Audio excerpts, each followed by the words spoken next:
Барлықтарыңызға сәлем достар. Видеоны бастамас бұрын лайк басуыңызды сұраймын.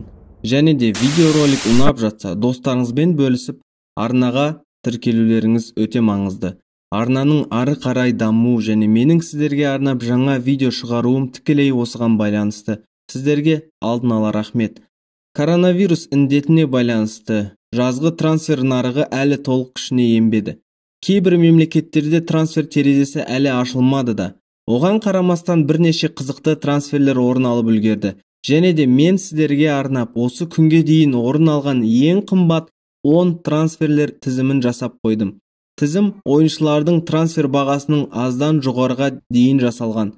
Тізімге жалда болып, сосын клуб сатып алған ойыншылар кірмеді. Мысалы, Икардидің PSG-ға ауысуы сияқты. Тимо Вернерді Челсиге сатқаннан соң Red Bull Leipzig өздерінің қатарына бауырлас командадан, яғни Red Bull Зальцбургтан Хвангты қосып алды. Ол әрине Вернердің осы маусымда соққан 34 голын алмастыра алмайды. Алайда өзінің еңбекқорлығымен, мықты дриблингімен және голдық пасты орындау шеберлігімен командаға пайдасын тигізеді. Ол Лейпцигтің ойын стиліне өте жақсы үйлеседі. Red Bull концернінің командалары арасындағы осындай трансферлер әдетте сәтті болады. Осылай Австрияны Германияға Конрад Лаймер, Дайот Упамекано, Марсель Забицер, Амаду Айдара ауыстырған болатын. Терье Лионның негізгі 11 ойыншысы қатарында болмады, алайда оның ойыны жиі жанкүйерлердің көңілінен шығып жүрді. Алаңның сол жағында немесе шабуылшылардың артында қолдайтын рөлде 23 жасар француздың көптеген шеберліктері бар. Мысалы, жақсы жылдамдық, керемет допты қорғап, алдыға жеткізу және ұзақ пастары. Рен үшін бұл өте жақсы трансфер болмақ. Наурыз айында 20 миллионға сатып алынған бразилиялық өзінің Европадағы жорығын Бенфикадан бастамақ. Ол барлық жағынан жақсы шыңдалған ойыншы. Дриблингі мен допты алдыға алып жүру қабілеті орнында. Жылдам, өзінің физикалық кемшіліктерін ол техникасы арқылы жабады. Ол қос қанатта да, ортада да ойнай алады. Аякс Хаким Зиештің сатуынан түскен қаржының бір бөлігін командаға бразилиялық шабуылшыны сатып алу үшін жұмсады. Антони өте техникасы жақсы ойыншы. Ол қарсыластарын оңайшылықпен алдап кетеді. Одан бөлек ол өте жылдам. Ол Мигель Альмирон мен Неймардың қосындысы сияқты. Ол әлі өте жас және Эредивизия оның европалық футболға үйренуі үшін керемет бастама. Зиеш Аякста біраз ұзақ қалып қойған сияқты сезім қалдырады. Ол баяғыда басқа топ клубта ойнауы керек болатын. Зиеш нәзік дриблинг пен шебер пастардың егері.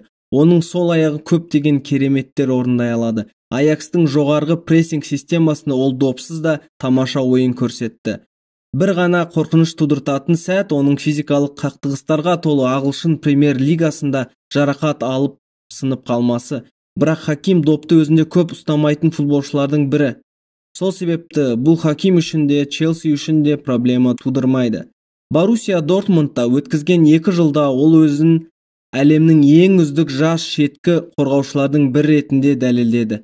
Реал Мадридтің қалай оны оңайшылықпен Интерге сатып жібергені ақылға сыймайды. Ол Интерді Антонио Контенің қанат астында Сан-Сироның екінші майконы, яғни мароккандық майконына айналатынына сенімдімін. Негізі трансфердің құны 100 миллион евро болуы керек еді. Алайда тамыз айында алған тізе жарақаты және жұмыс келісім шартының бітуіне 1 жылдың қалуы Бавария төлейтін соңғы сумаға өз әсерін тигізді. Сане матчтың нәтижесін өзгертетін футболшылардың бірі. Ол қорғаушыларға қорқыныш тудыртады.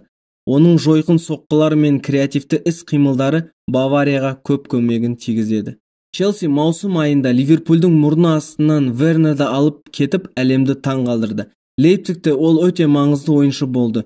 Үлкен, бойы биік шабуылшылар Патрик Шик пен Юсуф Поульсінің арт жағында ойнап, ол команданың үздік бомбардир атағына ие болды. Фрэнк Лэмпардтың қол астында ол осындай рөлді ары қарай атқара бере алады. Тэмми Абрахамның артында ойнап әрине. Вернердің жан-жақтылығы мен гол соғу қабілеті Челсиге көптеген титулдар алып келуі мүмкін. Босниялық көптеген жылдар бойы әлемнің сапалы жартылай қорғаушысы деген атаққа ие болатын. Барселона оның жасына қарамастан 30 жасар Пьяничті 23 жасар Артурға ауыстырып жіберді. Барселонаның жанкүйерлері тұрмақ, нейтралды футбол сүйер жұрт бұл приколды түсінбеді. Бұл трансфер көптеген сыбыстар мен сұрақтар тудыртты. Бірақ қазіргі Барсаның құрамасына қарасақ, Жерар Пике, Серхио Бускетс, Лео Месси мен Луис Суарес барлығының жасы 30-дан асып тұр. Мысалы, былтырғы үлкен трансфері, яғни Антуан Гризманның жасы 29-да. Бірақ Барсаның тура Бускетс немесе Артурдың позициясына тағы бір 30 жасар Миралемді алуы біраз дұрыс емес деп ойлаймын, ең болмағанда футболшының жасын ескергенде. Ювенің жартылай қорғанысына қарасақ, Артур 23 жаста, Родриго Бентанкур 23 жаста, Адриан Рабио 25. Осындай жартылай қорғаныспен Бианконери болашаққа сенімділікпен қарай алады. Бірақ Юведе Артурдың ойыны қалай болмақ? Бразилиялық допты өзінде жақсы ұстайды, допты ойыншыдан ойыншыға тез жеткізеді, одан доп тартып алу қиын. Барлық осы қасиеттер Сари Болт тактикасына жақсы үйлеседі. Артур ортада 3 жартылай қорғаушы тактикасында өзін жақсы сезінеді. Және Барсаның тактикасына қарағанда, Сари ортада 3 жартылай қорғаушымен ойын схемасын құрайды. Не дегенімен, Юве Артурдың болашақта көрсететін потенциалын ескеріп, жақсы инвестиция жасады. Достар, ал сіздің ойыңызша осы тізімдегі қай трансфер сәтті болмақ? Ойларыңызбен бөлісіп лайк және арнаға тіркелуді ұмытпаңыздар. Және арнадағы соңғы қызықты Миланның 9 номері туралы видеоны тамашаласаңыздар болады. Сау саламатта, кездескенше.